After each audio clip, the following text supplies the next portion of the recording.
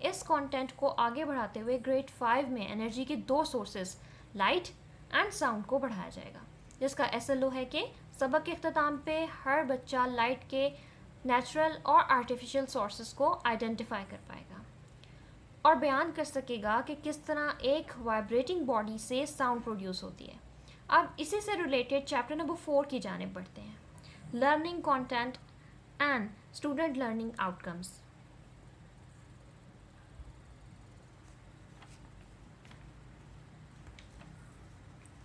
Natural science کو 3 major parts میں divide کیا جا سکتا ہے، life sciences, physical science, space science. General science کی کتابوں میں تینوں حصوں سے ریلیٹڈ مواد موجود ہے، ہم ہر حصے کی ایک ایک مثال ڈسکس کریں گے۔ اگر آپ SNC کے ڈاکیومنٹ کو دیکھیں تو آپ کو یوں دکھائی دے گا، یہاں گریڈ 4 میں پہلے چیپٹر کا پہلا لیسن ہے classification of major groups of living things, جس کو پڑھانے کا مقصد یعنی SLO ہے کہ by the end of this lesson student will be able to compare and contrast characteristics that distinguish major groups of living things that are plants and animal۔ اب اس SLO کو اچیو کرنے کے لیے ہم کیا ایکٹیویٹیز کروا سکتے ہیں کہ بچوں سے ایک اسکریپ بک بنانے کو کہیں جس میں وہ پودوں اور جانوروں کی درجہ بندی کرتے ہوئے تصویریں پیسٹ کریں۔ اس طرح بچوں کو کلاسیفیکیشن کرنا آ جائے گی اور ہمارا SLO اچیو ہو جائے گا۔ اسی طرح اسی لیسن کا ایک اور SLO ہے کہ at the end of this lesson student will be able to classify animals in terms of vertebrates and invertebrates with examples and analyze the difference and similarities in vertebrates and invertebrates۔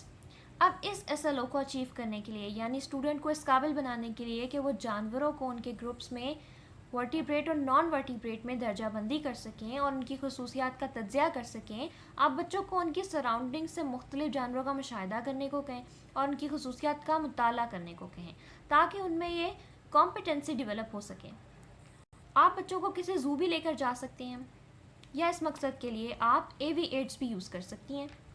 بچوں کو YouTube پہ video بھی دکھائی جا سکتی ہے اور اس کے بعد انہیں جانوروں کی درجہ بندی کرنے اور خصوصیات کا مشاہدہ کرنے کو کہا جا سکتا ہے۔ SNC میں ہر SLO کو اچیو کرنے کے لیے مختلف ایکٹیویٹیز دی گئی ہیں اور جہاں ضرورت ہو وہاں ویڈیو لنکس بھی سجیسٹ کیے گئے ہیں۔ اسی طرح گریڈ 4 کے چیپٹر 5 فارمز آف انرجی کے پہلے lesson common sources and uses of energy کا آبجیکٹو ہے by the end of this lesson student will be able to identify sources of energy۔ آپ انرجی کی ٹرانسمیشن کو سمجھانے کے لیے بچوں سے کوئی پیپر ونڈ بھی بنوا سکتے ہیں، اس کے ساتھ آپ AV ایڈس کو یوز کر سکتے ہیں، کوئی ویڈیو بھی دکھا سکتے ہیں۔ SNC میں آپ کو لنک اور ایکٹیویٹیز دونوں سجیسٹ کی گئی ہیں۔ اسی طرح گریڈ 4 کا چیپٹر 9 ہے earth and the solar system. اس کے پہلے لیسن کا ایک SLO ہے کہ by the end of this lesson student will be able to describe and demonstrate the solar system۔ تو بچوں کو یہ کمپیٹنسی دینے کے لیے آپ ان کو سولر سسٹم کے ماڈل بھی بنوا سکتے ہیں، لیکن اس کے لیے ضروری ہے کہ اگر ہم انہیں ماڈلس بنوانے سے پہلے سولر سسٹم کی ویڈیو دکھا دیں تاکہ وہ سولر سسٹم کو امیجن کر سکیں اور ان کے کانسیپٹس کلیئر ہو سکیں۔ امید ہے کہ آج کے اس سیشن سے آپ نے جانا ہوگا کہ پروگریشن گریڈ کیا ہے اور SLO کو کس طرح اچیو کیا جا سکتا ہے۔ Thank you.